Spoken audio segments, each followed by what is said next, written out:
એક અજીબ ઘટના બની કોર્પોરેશનમાં ડોર ટુ ડોર કચરા કલેક્શનની ગાડીઓ લઈને ડ્રાઈવરો ભાગી ગયા છે,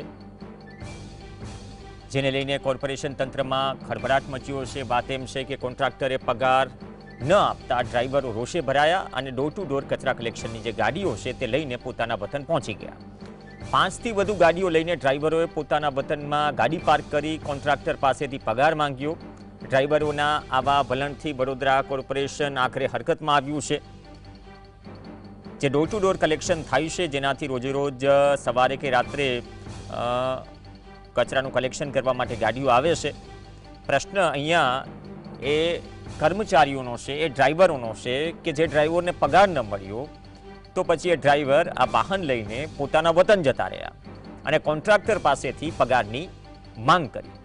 ન માત્ર કોર્પોરેશન હરકતમાં આવ્યું, પરંતુ કોન્ટ્રાક્ટર પણ હરકતમાં આવ્યું છે। સહયોગી રૂપેશ ચોકસી જોડાશે। રૂપેશ ચોકસી, આ તો અજીબોગરીબ ઘટના, પગાર કેમ નથી મળ્યો એનું કારણ જાણવા મળ્યું છે અને વતનથી શું પરત બોલાવવા માટે કઈ પ્રકારની હૈયાધારણા અપાઈ રહી છે કોર્પોરેશન અથવા કોન્ટ્રાક્ટર તરફથી આ ડ્રાઈવરોને?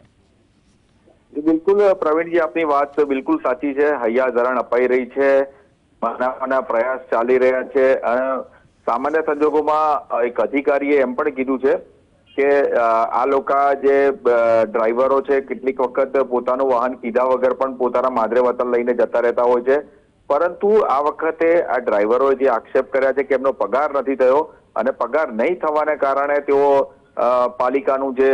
પાલિકાના જે કોન્ટ્રાક્ટર છે ડોર ટુ ડોર સર્વિસીસના, એનું વાહન જે છે પાલિકાની ડોર ટુ ડોરના કચરાની વાહનની ગાડીઓ લઈને જતા રહ્યા છે। 5 થી 6 જેટલા વાહનો લઈને જતા રહ્યા હોવાની વાત છે। એટલે આ ખળભળાટ મચી ગયો છે। એક તરફ આવતીકાલે જ્યારે સરદાર યાત્રા જે છે યુનિટી માર્ચ એ વડોદરા શહેરમાં પ્રવેશશે, ત્યારે ગંદકીના થર જોવા ના મળે તો નવાઈ નહીં, કારણ કે આ 5-6 ગાડીઓ જો આ રીતે જતી રહે તો લોકોના ઘરો પાસે કચરા પણ પડી રહેશે અને લોકોને મુશ્કેલીનો પણ સામનો કરવો પડશે। પણ ખરેખર આ પગાર નથી થયા કે પછી આ રીતે પોતાનું વાહન લઈને જતા રહ્યા છે કોન્ટ્રાક્ટરનું, એ સૌથી ચોંકાવનારી વાત છે। એટલે લોકોને આવતીકાલે હેરાન થવું પડે તો નવાઈ નહીં।